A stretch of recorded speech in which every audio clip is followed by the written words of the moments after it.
Yap tout le monde, c'est Fufu. Aujourd'hui on se retrouve pour une vidéo sur Nanatsu no Taizai. Et aujourd'hui on va voir le Meliodas Démon, donc le Meliodas qui sort demain à 17h sur notre jeu.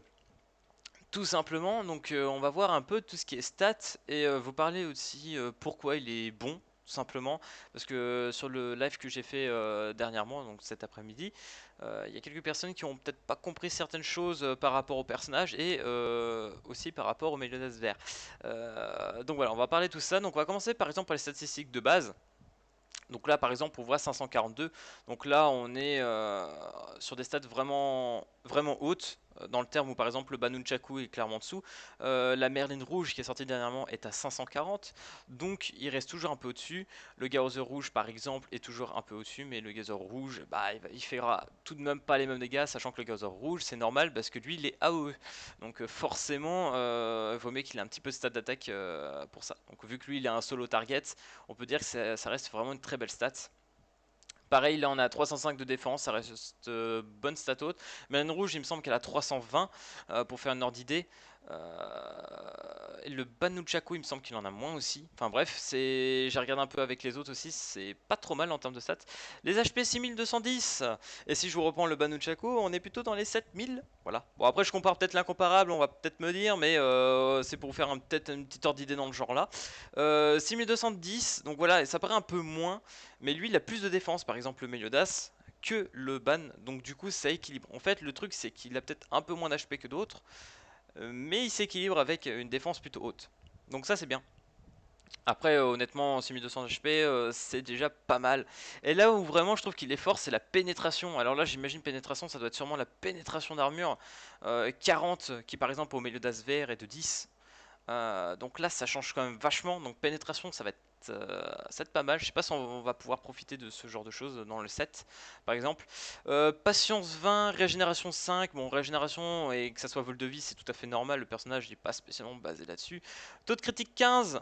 Manque un petit peu, par exemple, par rapport au Meliodas vert. Mais quand tu vois son passif, au final, ça peut valoir le coup de le jouer, je pense, avec un set de critique plus tard. Donc critical damage 155, donc c'est pas mal. Critical résistance 10, ouais, bon, critical control, etc. Taux de récupération. Euh, Honnêtement, je pense que le personnage, si on peut jouer au taux de critique avec son passif, à mon avis, on va être vraiment pas mal. Donc pour regarder les stats, comme j'avais fait la dernière fois sur la tier list, où je regardais rang 3, on me disait non, regarde plutôt rang 1 ou rang 2, c'est mieux. Vous avez raison, on va regarder par rapport au rang 2, parce que c'est vrai qu'on passe pas forcément au rang 3 direct, c'est vrai que regarder les gros stats d'un coup, c'est quand même un peu broken. Donc voilà. Donc là, premier sort, inflige 270% de dégâts à une seule cible, Ignite pendant 4 tours. Donc là en stats, 270% c'est quand même vraiment bien. C'est aussi une assez haute valeur comparé aux autres. Et l'Ignite pendant 4 tours. Donc 4 tours c'est quand même vachement... c'est beaucoup 4 tours. Sachant qu'on peut le cumuler l'Ignite. C'est marqué qu'on peut can stack. Donc on pourrait cumuler donc 10%, 20%, etc. Donc ça va faire très très mal. Ça va être une machine en PvP clairement le personnage. Explosion des flammes infernales inflige 220% de dégâts à une seule cible, infecte pour un tour, donc infection, en fait il empêche tout simplement la régénération, donc du heal, tout ça. C'est très fort, bien focus sur un perso que vous voulez totalement détruire, et bah là avec ça vous êtes complètement calé. Sachant que le level 3 ça dure 2 tours et il me semble que la stat, voilà, 220%, et là on reste aussi à 220%, sachant qu'il le faut level 2 pour afficher le Disable Recovery. Donc il va falloir bien réfléchir à mon avis pour lancer cette compétence, il va pas falloir la lancer dès qu'on l'a forcément, il va falloir voir à quel moment de la partie la lancer vraiment bien, comme il faut pour qu'elle soit bien efficace, parce que celle-là peut être vachement destructeur pour le coup, et 220% donc qui reste plutôt correct. Pour une compétence level 2. Ensuite, troisième compétence, bon là plutôt l'ultimate, inflige 385% des dégâts à une seule cible appliquée faiblesse. Donc là on est sur un ultimate en solo, donc 385% je trouve ça un peu faible, mais avant que je dise des bêtises, je préfère qu'on vérifie par exemple avec le Meliodas ici. Ouais, voilà. Clairement, là, on voit qu'il y a quand même une sacrée différence entre les deux personnages. Voilà, je trouve que c'est pas foufou. Après, bon, c'est le passif qui joue vachement. Je pense c'est faiblesse. Augmente les dommages sur le target avec un debuff x3. Donc, c'est pas trop mal à ce niveau-là. C'est pareil après avec Merlin, 440% de dégâts, donc là déjà ça reste beaucoup plus correct. Dégâts sur, toujours pareil, un solo target. Et weakness, qu'on retrouve pas mal, donc augmente les dommages sur une target et des buffs x3. Donc je sais pas trop c'est quoi exactement je pense que ça doit être la même chose, le sort, c'est juste qu'ils le traduisent un peu différemment. Après la question que je me pose, parce que moi-même je suis pas encore un gros connaisseur du jeu, donc là ils disent bien que c'est une augmentation de dommages. Ah oui d'accord, je pense qu'en gros si la personne est debuff, on afficherait en gros des dégâts x3. J'imagine ça doit être un truc comme ça. Donc là ça serait plutôt fort. Et le passif que pour moi le personnage est totalement une bête de PVP, un démon de PVP comme on dit. Donc dès qu'un perso allié meurt, donc un personnage allié meurt, vous gagnez 50% de critique. Et ne peut être déclenché qu'une fois par bataille, mais du coup on s'en fout, c'est 50% de critique, c'est quand même fort. Augmente le taux de critique du personnage de 50%. 50%, après ils nous disent pas genre si c'est sur le tour, si c'est sur toute la partie, parce que ne peut être déclenché qu'une fois par bataille, ça paraissait logique. Après on sait pas trop, mais 50% déjà c'est vraiment bien. Et si tu rajoutes le taux de critique de base qui est de 15%, on passerait quasiment à 65% de taux de critique.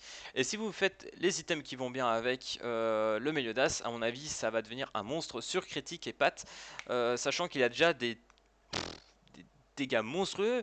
Si vous infligez déjà l'Ignite que vous pouvez le stacker, en face, autant vous dire qu'ils vont prendre des 50k easy quoi. Genre franchement en termes de dégâts je pense qu'ils vont prendre très très cher.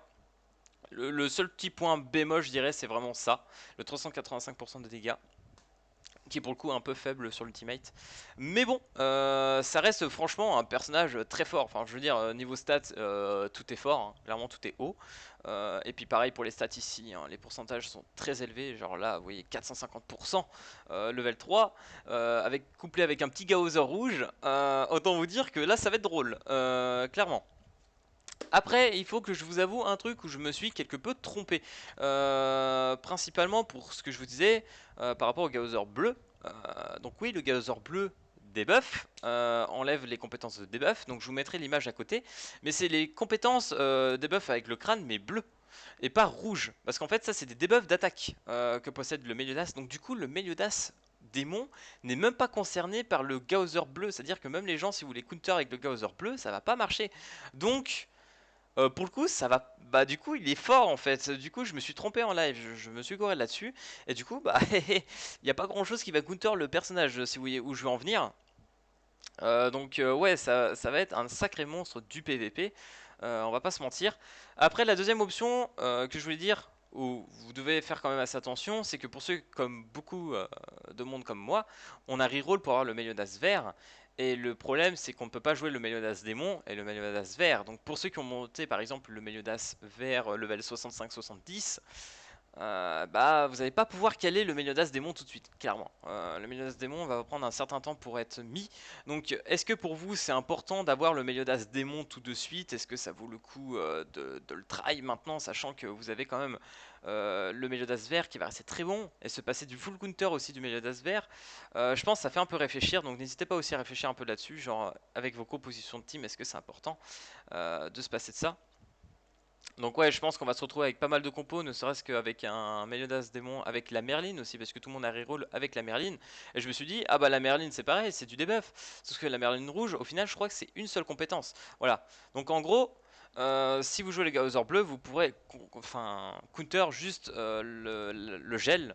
Donc en soi, une compétence plutôt intéressante, le gel, c'est un peu comme la pétrification du King. King qui est très bon d'ailleurs, que je regrette d'avoir mis en S sur ma tier list. Voilà, il mérite clairement d'être encore plus haut.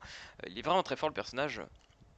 Et pareil, elle a fait des dégâts plutôt monstrueux. Donc vous voyez, là 540, on est à 542. Elle a un peu plus de défense, un peu plus d'HP, mais après sur le reste, voilà quoi. C'est pour ça que je pense qu'elle reste un petit peu en dessous malgré tout. Pour certaines choses, mais ça reste aussi un personnage très fort, hein, clairement. Le personnage va être est très très très pété. Donc ouais, je pense qu'on va se retrouver avec une Merline PVP paxée avec notre Meliodas démon. Donc je vais vous montrer tout de même pour le Gaozer bleu. Hop, voilà voilà. Donc le Gaozer bleu scelle les compétences de debuff et réduit l'attaque de tous les ennemis pendant 2 tours. Donc ça c'est pas mal déjà en vrai. Bon, Réduire l'attaque de l'ennemi 20%, c'est vraiment bien. Mais le problème étant, c'est que quand t'as un Meliodas démon qui part en critique et qui déjà a de la pénétration, tu vas pas réduire grand chose quoi. Bah, si tu réduis de 20%, tu réduiras jamais ce que t'as besoin malgré tout. Voilà. Et puis du coup, bah, c'est les compétences de debuff. Et bah, comme je l'ai dit, c'est la Merline, c'est seulement la compétence de gel. Donc pour le coup, c'est pas Wars et vous passez aussi au-dessus. Vous passez clairement au-dessus du Gaozer rouge aussi au passage parce que lui, il scelle les compétences mais d'attaque. Donc du coup, vous pouvez counter la méta actuellement avec le Meliodas parce que aujourd'hui, on a pas mal de Gaozer rouge par exemple et tout autre compo autour de lui. Mais du coup, avec le Meliodas démon, bah, vous en foutez clairement. Parce que vous n'êtes pas concerné par ce debuff des compétences d'attaque. Donc ça, franchement, c'est bien. À partir de là, je pense que vous allez pouvoir vraiment tout casser avec le Meliodas démon actuel. Mais voilà, comme je vous dis depuis le début, c'est est-ce que c'est intéressant de prendre le Meliodas démon maintenant, sachant que comme je vous ai dit, on a tous reroll pour le Meliodas vert, son full counter qui nous aide vraiment aussi pour l'histoire et tout. Est-ce que ça vaut le coup de s'en passer? Après, si vous êtes des gros farmers, que vous avez déjà tout ce qu'il faut, bah, pourquoi pas. Personnellement, moi je vais pas le focus. Je suis plus intéressé par la Merline verte qui devrait arriver 2 semaines après, donc dans 2 semaines à mon avis. Donc voilà, Mamel, hein. Bon, elle serait un peu concernée par rapport au Gaozer pour la compétence d'attaque. Mais bon, après pour le reste, nous on va la jouer à mon avis surtout pour le cube perfect, hein, qui est totalement broken à mon goût. Donc moi personnellement je vais viser elle, plus son passif et son ultimate aussi, que j'apprécie pas mal. Qui ira pas mal avec mes compos PVP que je compte faire dans l'avenir. Donc voilà.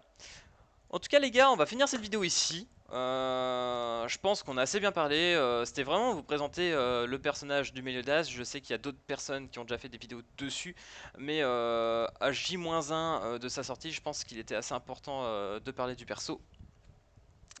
Et surtout vous dire est-ce qu'il est important par rapport au Meliodas vert de le prendre maintenant. Enfin bref, ça sera à vous de voir et voir par rapport à vos compos, etc.